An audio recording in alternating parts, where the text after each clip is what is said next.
Today we're going to discuss on how to build a wire harness for a pit bike or four-wheeler. This is going to be a simple wire harness. It's going to this will not have any batteries or lights or anything like that. This is just to get the bike running, basic wire system. What we'll do is we'll take it down to 2 wires. These are different stators. I think this is actually a Honda stator. It only has 2 wires coming out of it.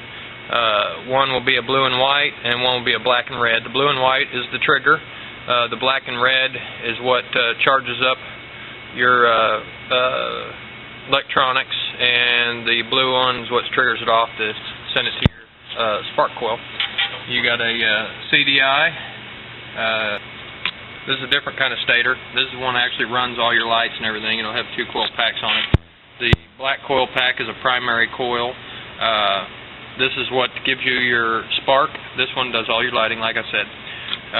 These are grounded out once you screw them on, so you don't actually have to use the green wire.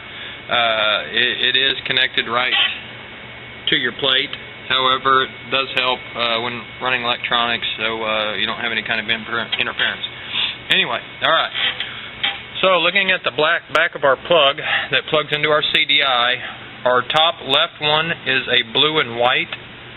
Our bottom left is a green. The bottom in the middle is a black and white, and that's actually a kill switch.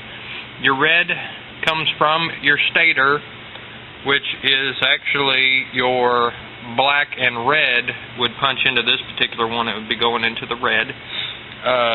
Your top right, that one is actually yellow and black coming out of there, and that's what actually goes to your coil. We've got 2 different kind of coil packs here. This is a 2-wire. It's got a green and black and yellow. Thus, the black and yellow on the CDI plugs into this. Your green would actually have to be grounded out to your frame or something like that. This is a 2-wire coil. 1-wire coil, your black and yellow would go here, and you would have to ground this out. You either need some kind of wire connecting from here to something that is not painted, or as long as your bike ain't painted right there, it'll ground out. If it's not grounded out, it ain't going to work. Alright, I just went and wired this up right quick, kind of show y'all.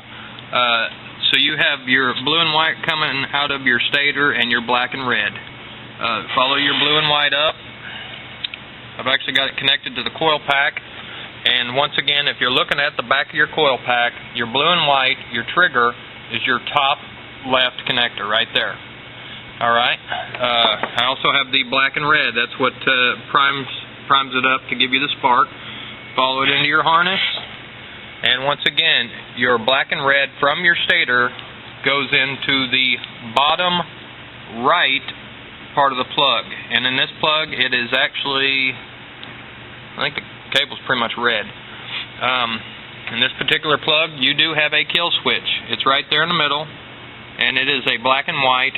You would run this to your kill switch, and when your kill switch is closed, your electricity will not go to your spark. It will go back to the bike, and you won't have any power.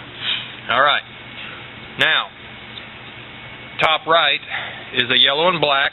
You can follow it up. I'm using this 2-wire one, and it goes up to the coil. Yellow and black actually plugs into yellow and black. Okay. Your bottom left is a ground, and this particular one has to have a ground wire. Actually, they all have to be grounded out. It plugs into here. Now, if you notice, there's another connector here. You definitely want to ground this to your frame so you have a ground, because you do not have your green wire hooked up. You've got to have a ground in order to get spark. So you've either got to, you just got to ground this one out somewhere off your CDI. It has to be grounded somewhere to your frame. And that is it. Wiring harness. Very simple.